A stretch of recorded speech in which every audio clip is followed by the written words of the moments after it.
Welcome to another episode of Growing Up Poor in the South. I'm broke, but I still gotta eat, so I went to the food pantry and You come down to the dynamics of poverty. I need people to truly understand that when a Southerner get on here, especially a Mississippian, Like 90% of us make enough money to even really worry about the economy crashing. I came to the realization that I'll probably never be an actor. I'll probably never be a model, never have my dream house. I ain't got much time left before I start doing crime. Sorry, we're poor. Now is that nothing is affordable. Kept saying inflation is down, things are better. Nobody wants to work for $15 an hour when the rent is $1,800. The face of the poverty in America is changing. More people are working full-time than ever before. Yet, millions of Americans are struggling just to put food on the table or put gas on their tank or even to find a job. Or some people are even becoming homeless, sleeping in storage unit, tent. People don't have choices right now. You have to have it or not having it. It's getting tough. And don't tell me if you live in the rear of America where the poverty is worse than ever before. Because if you live in the rear, everything, you're definitely going to need a transportation. And food is very scarce. A lot of things you have to drive further away just to reach some grocery store or some convenient places. It's hard, man. It's hard, man. Yeah. It is definitely not gonna get right for a while. I don't know if it's gonna get right or not gonna get right. Yeah, if you are new here, make sure you subscribe, comment, share, and hype me up. Hype me up. That's the new future, man. Make sure you guys hype me up, everybody, huh? And everybody have subscribed. I cannot thank you guys. You guys mean a lot every day to me, man. Thank you, everybody. But let's check out this video. Sorry, we're poor. Sorry, we never have any money. Sorry, I'm emotional. Sorry, I'm always mad. This should make you want to stay in school, because let me tell you why. Because you will be such a better parent. You know what I mean? Be able to give your kids stability and whatever they need, whatever, without the stress of life. Because even though we're struggling, you have seen riding around with me, DoorDashing and whatever, that other people aren't struggling. And we're not jealous of that. We're not envious of that. But that should give you motivation to, go to school. Nobody wants to work anymore. Wrong. Nobody wants to work for $15 an hour when the rent is $1,800 a month. Nobody wants to commute 90 minutes for a job that requires 4 years of experience and is only offering $42,000 a year. Nobody wants great culture that means free pizza on Fridays and unpaid overtime Monday through Thursday. Gen Z isn't lazy. We've just done the math that y'all didn't want us to do. And if your business model only works because of underpaid labor, then your business model is the problem. I feel like people really do fail to understand that we are in a affordability crisis. And what really gets me is that when you try to explain to the older generation, they'll say stuff like, live below your means, just don't buy expensive things. But they don't understand that even the lowest quality items are now unaffordable. People live in shitty one-bedroom apartments, shitty studios, and still paying $1,300 plus to live in that, in a bad neighborhood. So what happens when the low quality stuff are priced high, just like the luxury items? What do you do in that case? Because soap and deodorant are also expensive. $10 for soap and deodorant, that's more than minimum wage. And those are simple, common things that you literally need to have. You have to wash your ass. And a lot of people are living below their means. They're not spending on anything unnecessary. They're not really indulging in anything anymore, and they still can't afford to live. Even used cars, why are they priced so high? You're used. Like, people are trying to live below their means and still being priced out. So when that happens, what do? I'm broke, but I still gotta eat, so I went to the food pantry and I'm gonna show you what my dinner is gonna look like for the next couple days. Pasta, canned chicken, beans, corn, pickle, egg, Miracle Whip because I don't have mayo, ranch dressing, black pepper, seasoning salt. Yeah, I don't know who else hates this, but I hate when I make a purchase and the payment doesn't immediately take the money out my bank account. Like, I low-key feel like they're edging me with poverty, bro. Like, I'm being poverty edged because it's like there's already not a lot of money there, but it's like, yo, why are you like teasing me with the idea of like, oh, you got away with it this time? You hacked the system. You don't even have to pay for things. That's how lucky you are. And then it's like 2 days later, I have to see that, oh, I actually did pay that $15. And now I'm in the hole because I definitely was buying other stuff because I thought like I got away with not paying for something. And now I'm gonna have to be homeless and crack it open for strangers, bust it open for strangers on the street, all because my $15 transaction didn't want to go through immediately. And now I'm a 304 out on Skid Row, all because of that. And that's totally what's gonna happen because they wanted to pump fake my transaction. I need San Diego homeless people to understand that the only thing separating me and them is high-key nothing. I'm like one fuck up away from losing all this shit. Stop asking me for money. I deadass don't have any. I just got gas and I have $3 to my name. Leave me alone. Don't get mad at me. Don't get mad at me when you ask me for money and I say, bro, I don't have any. And then you go, well, you just got some Chipotle. Nigga, fuck you. I don't got no money. The fuck? That Chipotle was fucking $15. That was all I had. You're telling me we have a trillionaire now, but my girlfriend who makes $15 an hour makes too much money to get government health care? I just feel like y'all not mad enough about how much rent is for me. And then people say, oh, go buy a house. Well, yeah, buying a house makes sense. But if you're doing it on your own, when the damn roof go bad or the damn plumbing stops working or the HVAC stops, who y'all want me to call? Y'all want me to call y'all? Because I enjoy calling the maintenance man. But for these prices, I mean, I don't know. The hell? Everybody's saying a breakthrough is coming. Just wait on it. I know things are bad. Just wait on it. I'm going to tell you right now, I ain't got much time left before I start doing crime. I got a message from my bank app, an email from both the company and my bank, and a text message from both saying my payment declined. Y'all just got in contact with me 6 different ways to tell me I was broke. Watch your mouth. I should not have to be holding my breath with my chip inserted, trying to see if this $5 of the gas is going to go through or not, and then having a sigh of relief because there's a line behind me. My car does not have insurance, does not have gas, and the AC don't work. And I don't know if you ever drove in the South with no AC, with the air we have to chew just to breathe it, but it gets you kind of sticky. I came to the realization that I'll probably never be an actor. I'll probably never be a model, never have my dream house. The only thing I ask is that I don't end up like my mom and don't end up living in a crappy trailer ever again. Like, that's the only thing I ask. Hello, Billy Hubbard here. Welcome to another episode of Growing Up Poor in the South. Today, I'm going to talk about things you probably still have to deal with. Things happen to you that shouldn't happen to you. I wasn't even 18 yet, and I still somehow owed Spectrum $700 and the electric company $600. My life ain't even started yet. Who's putting these fucking bills in my name? What the fuck do you mean you got behind on yours so you put it in my name? That don't change shit. We're both just in debt. I'm fucking 18 years old with a 320 credit score. We would use the same goddamn bottle of shampoo 4 different times. It would run out 4 times, and we'd still use it. What did we do? We got a little bit of water, shook that shit, and we'd use it. By the 4th fucking time, you're probably rinsing water out of your hair with water. I still do that. You hear that? That's fucking slung everywhere. That's water. That's water. That's water. And I go to look at a house to rent. A hole in the floor does not deter me. The landlord will be like, hell, just be careful because there's a hole in the living room.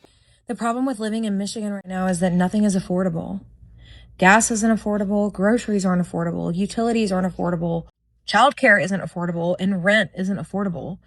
And in order for us to just make it to work on the little amount of gas we can put in our car, we've got to live close to work. We can't move somewhere where rent is more affordable because then we're paying for it in gas.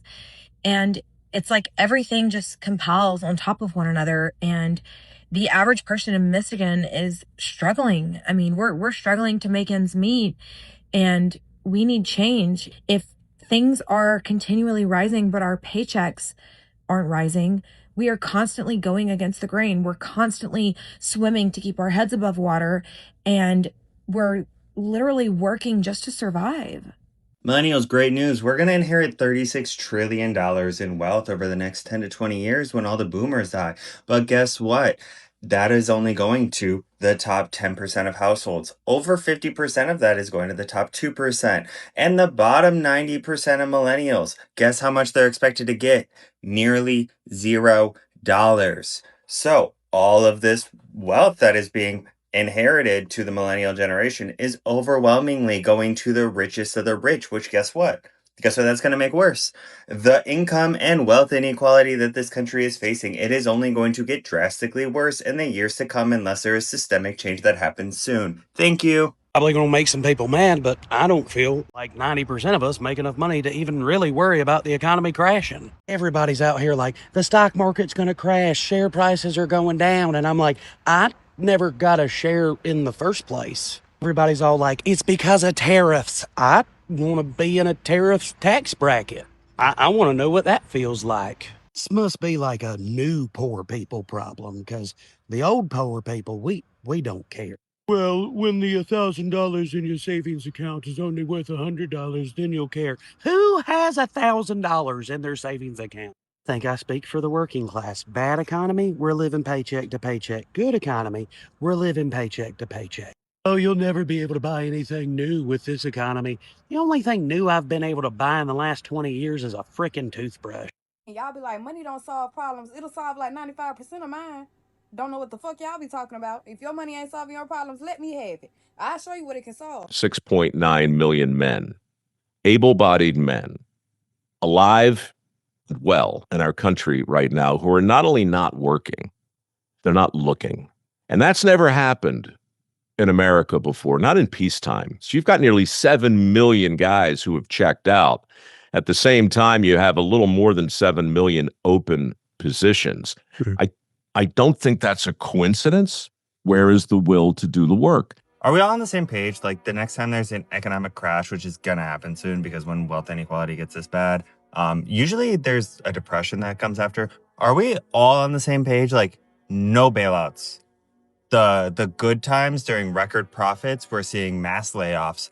AI is taking over basically everything. And instead of giving anybody any money, they're just building all these AI like factories across the country and trying to fire as many people as possible and bragging about how they're not going to need a workforce anymore. So no bailouts.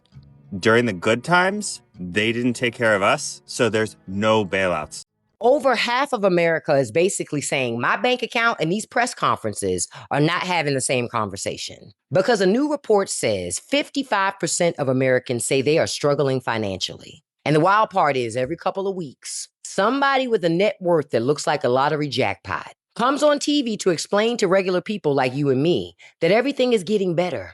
And I'm like, better where? Because the math has to math at the kitchen table, not just on a government spreadsheet. And to be fair, this is not a new problem. This is the same mistake that Joe Biden made when he kept saying inflation is down, things are better. Because millions of Americans kept looking at their grocery bills, their utilities bills, going, better for who?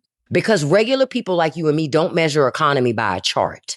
We measure it when the mortgage comes out, when the rent is due, when we leave the grocery store with 3 bags for $100 and trying to figure out how we got here. So you can tell people that the storm is clearing, but if they're still standing in the rain, they're going to question the forecast. So I want to know, forget what the politicians say, forget what the headlines say. In your own actual house, with your actual bills and your actual paycheck, does it really feel like things are getting better? Because until people start really being honest about what they're experiencing, nothing's going to change. I think the most unintelligent thing that you can say on the conversation of homelessness is that they should just get a job. Did you know 40 to 60% of people experiencing homelessness in America already have one? Crazy concept, employment doesn't equal housing. Sometimes income is just not enough income. The National Low Income Housing Coalition says there's no state, no metro area, no county in America where a full-time minimum wage worker can afford a 2-bedroom. Statistically, at like a fair market rent. And in 2025, a full-time worker needed almost $29 an hour to afford a 1-bedroom rental home nationally. So when someone who's working 40 hours a week still can't afford basic apartments, maybe homelessness isn't about getting a job. And I mean, if we think about this toxic landlord-tenant culture. Think about what it costs to move into an apartment, right? First month's rent, sometimes last month's rent, security deposit, application fees. There's credit checks, income requirements, deposits for your utilities. If you're already living paycheck to paycheck, where are you supposed to come up with thousands of dollars overnight? That's the trick to the system. They never want you to stop renting. And then people are like, oh, well, don't rent. Just go buy a house instead. That's becoming harder too. Housing is increasingly becoming an investment instead of just a place to live. People are buying houses to rent them. The Joint Center for Housing Studies of Harvard University said investors purchased nearly 31% of all single-family homes sold in the first quarter of 2025. That's almost 1 in 3 houses being purchased by investors instead of families looking for somewhere to live. That is insane. So whether it's large corporations buying neighborhoods or individual private landlords owning multiple properties, more homes are being purchased as rental investments instead of owner-occupied homes. Every house that is turned into a rental is one less opportunity for someone to become a homeowner. And that's the trick. Years of paying rent makes it harder to save for a down payment. We live in a society where landlords can own 10 houses, but the people working full-time inside those same communities can't afford one. You finally wake up and realize you live in a first world country and your worst case is working some $25 an hour job and it's not starving to death under a bridge. You'll be able to take way more risks because you realize that your downside is so minimal when it comes down to the dynamics of poverty. I need people to truly understand that when a southerner get on here, especially a Mississippian, tell y'all that the poverty in Mississippi is real. Like we're not over exaggerating, we're not making that shit up. Those are specifically the areas that we should use as examples of how we are still behind in the United States of America. Now, Mississippi is so motherfucking poor that the police officers really don't do about a goddamn thing.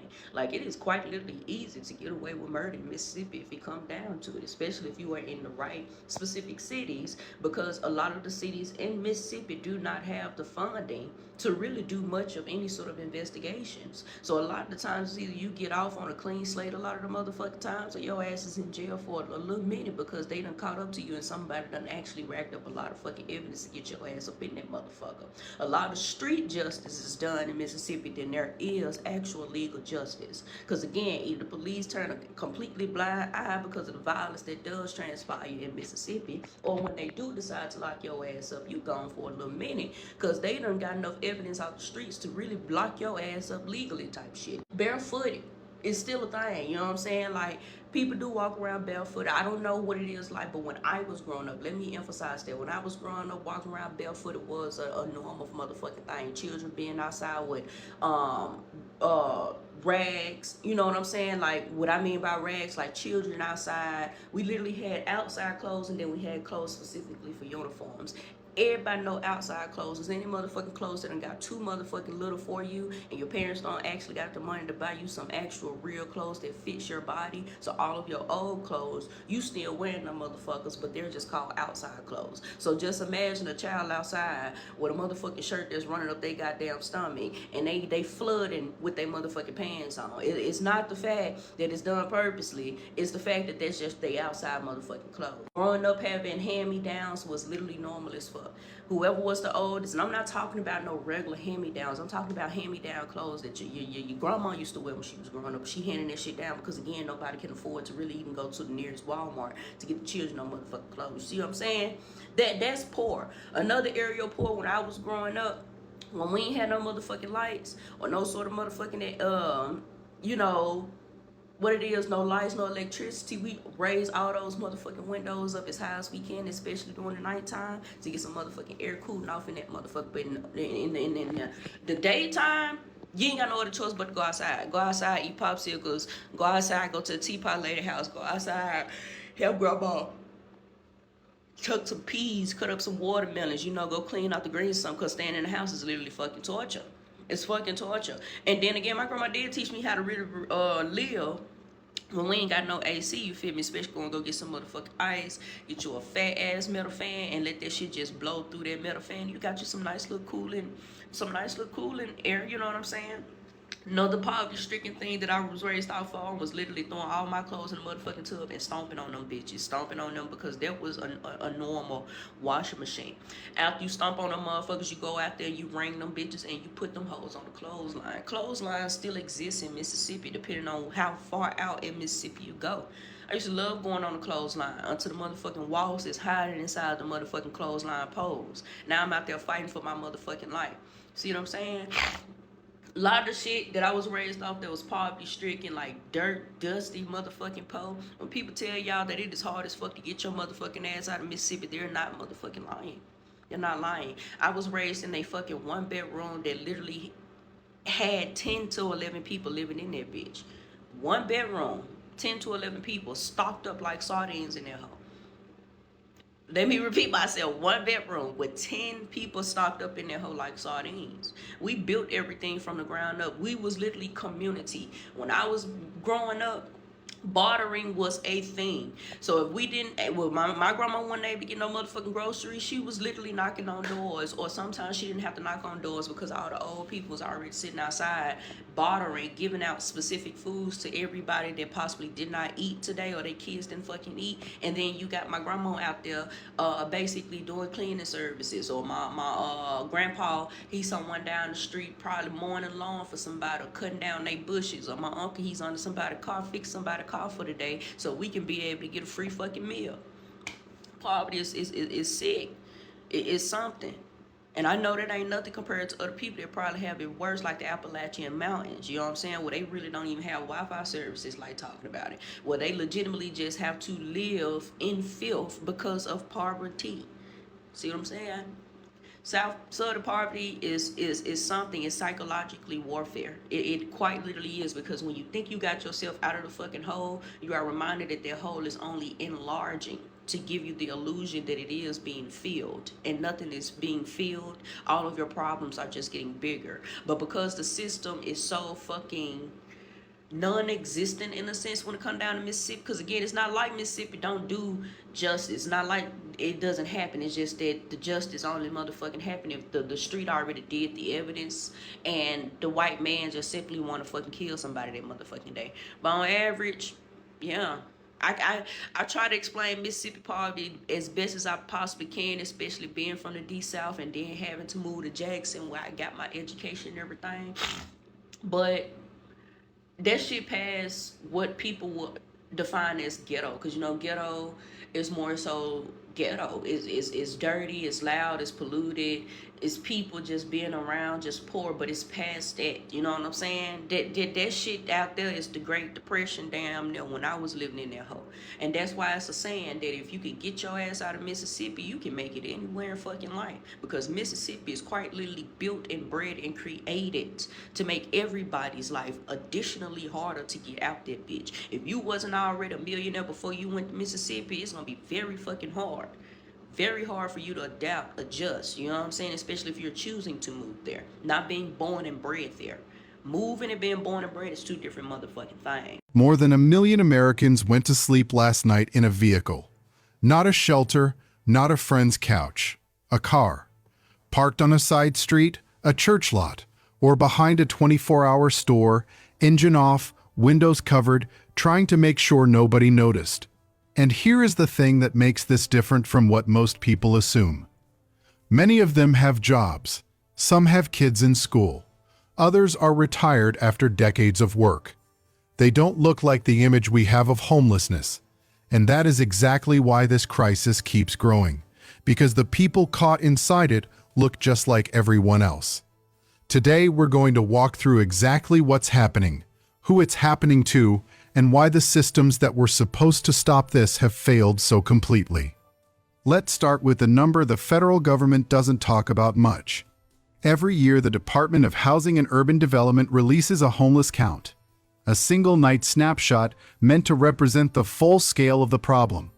But here is what that count actually measures: people in shelters and people visibly sleeping on streets. It does not count the family in the minivan parked 2 blocks from the elementary school. It does not count the man sleeping in his truck outside the warehouse where he works the early shift. It does not count anyone who has decided, deliberately, to stay invisible. And that invisibility is not an accident. Families living in vehicles rotate locations every few nights to avoid being noticed. They choose quieter residential streets. They keep curtains across the windows. They leave before dawn. They do everything possible to look like they belong, because the alternative is a fine, a tow, or something worse. Researchers believe the true number of Americans sleeping in vehicles on any given night is dramatically higher than what official data shows. In California alone, vehicle dwellers make up close to 40% of the unsheltered population in certain areas. School districts across the country are reporting record numbers of students classified as homeless under federal law, and most of them are not in shelters. They are in cars with their parents. This is what the official count misses, and what it misses shapes every policy decision that follows. Now here is the part most people get wrong about this crisis. They assume it's about unemployment, about people who fell completely out of the economy. The data tells a very different story. One of the fastest growing groups living in vehicles is employed, full-time employed, people who wake up in a car, drive to work, put in 8 hours and drive back to a parking lot to sleep. Researchers have a name for them, the working homeless. And the reason they exist is not hard to understand, even if the implications are uncomfortable. Wage growth over the past decade has been modest. Rent prices in cities across the country have jumped 20 to 40% in just a few years. That gap, between what workers earn and what landlords charge, has become wide enough that having a full-time job no longer guarantees a place to live. Run the numbers yourself. Someone earning $15 an hour, 40 hours a week brings home roughly $31,000 a year before taxes. A one-bedroom apartment in most American cities now costs $1,500 to $2,000 per month. That's $18,000 to $24,000 a year in rent alone, before groceries, before gas, before anything goes wrong. And landlords don't just look at income, they require proof that a tenant earns 3 times the monthly rent. A worker bringing home $2,400 a month cannot qualify for an apartment listed at $900. Not because they're bad with money, because the math simply doesn't work. So they go to work. And they sleep in their vehicle. Some park near the job site. Some pay for a gym membership, not to work out but to shower before their shift. Some have been doing this for months, some much longer. This is what it looks like when wages and housing costs drift so far apart that having a job no longer means having a home. But here is the part of this story that is hardest to sit with. It involves children. More than 1 million students in the United States are classified as homeless under federal law in a single school year. That number has been climbing for years. A significant portion of those kids are not in shelters. They are sleeping in vehicles with their families. Think about what that morning actually looks like. A 9-year-old wakes up in the back seat of a sedan. No kitchen, no bathroom. Her mom drives to the nearest gas station so she can brush her teeth and wash her face before school. Then, she walks through those front doors trying to look like every other kid in the hallway. That night, she does her homework in the parking lot of a 24-hour store because that's where the Wi-Fi reaches. She can't sleep well because a car isn't built for sleeping. She's exhausted, she's anxious, and she is terrified that someone will find out because that is the thing she fears more than almost anything else. Research on childhood housing instability is clear. Chronic instability is tied to lower academic performance, long-term emotional health challenges, and life outcomes that can follow a child well into adulthood, long after the vehicle is gone. And yet these parents park near the school, specifically so their kids can keep attending. They're doing everything they can, holding things together from inside a parking lot. That determination is real, and it doesn't make the situation any less serious. If this is hitting close to home for you, literally or not, drop where you're from in the comments. I'm genuinely curious which cities people are watching this from. So how does a family actually end up there, and how quickly can it happen? Most people assume it's a slow slide, something you'd see coming, something you'd have time to prepare for. Most people are wrong. For a lot of families, the drop from a stable home to sleeping in a vehicle takes less than a month. Here's how it typically unfolds. A family of 4 in Phoenix, 2 working adults, 2 kids, gets a written notice that rent is going up $400 a month starting next lease term. They can't absorb it. They spend 3 weeks looking for something else in their price range. In their area, there's essentially nothing. They fall 1 month behind. The landlord files for eviction. Court costs get added to what they owe. They can't afford a lawyer. The process moves faster than they expected, because these processes almost always move faster than people expect. 6 weeks after that notice arrived, they're sleeping in their SUV in a church parking lot, figuring out how to get the kids to school Monday morning. This isn't an edge case. Eviction researchers at Princeton's Eviction Lab have documented millions of eviction filings across the country every single year, and the financial gap that triggers them is often surprisingly small. One missed payment, a few $100s in fees, a process that moves fast for people who can't afford representation. But here's what makes it worse. An eviction on your record doesn't just mean you lost your current home, it means most landlords won't rent to you again. Even a filing, not a completed eviction, just a filing, is enough for most tenant screening systems to automatically reject an application. The family that might have gotten back on their feet, given a little time, finds itself locked out of the rental market entirely. The car becomes the only option left. The speed is what makes it devastating. There's rarely time to form a plan. The window between financial trouble and sleeping in a vehicle is short, and the road back out is long. Now here's something that surprises most people when they hear it. Living in a vehicle is not cheaper than renting a home. For a lot of families, it actually costs more. Researchers call this the poverty penalty, the way that having fewer resources makes nearly everything more expensive. Vehicle living is one of the clearest examples of that in American life. Without a kitchen, families eat fast food, prepared meals, convenience store food. Feeding a family of 4 that way can easily run $60 to $100 a day, several times more than cooking at home would cost. Over a month, that gap alone can exceed what a modest apartment would have cost in some cities. Fuel becomes a survival cost. In summer heat or winter cold, the engine runs for hours just to keep the temperature inside livable. That can add $200 to $400 a month, on top of normal driving. Belongings that don't fit in the car go into a storage unit, $80 to $150 a month. Showers mean a gym membership or a truck stop fee. Laundry means a laundromat. None of this is optional. All of it costs money that could have gone toward a deposit. The Federal Reserve has found that a large portion of American households can't cover an unexpected $400 to $500 expense without borrowing. For families living in vehicles, every expense is expected, recurring, and unavoidable.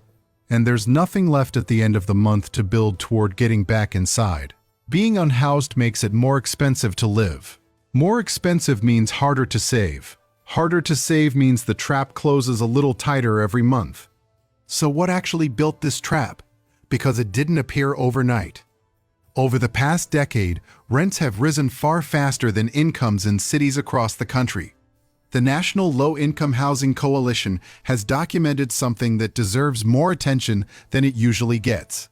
There is not a single state in America where a full-time minimum wage worker can afford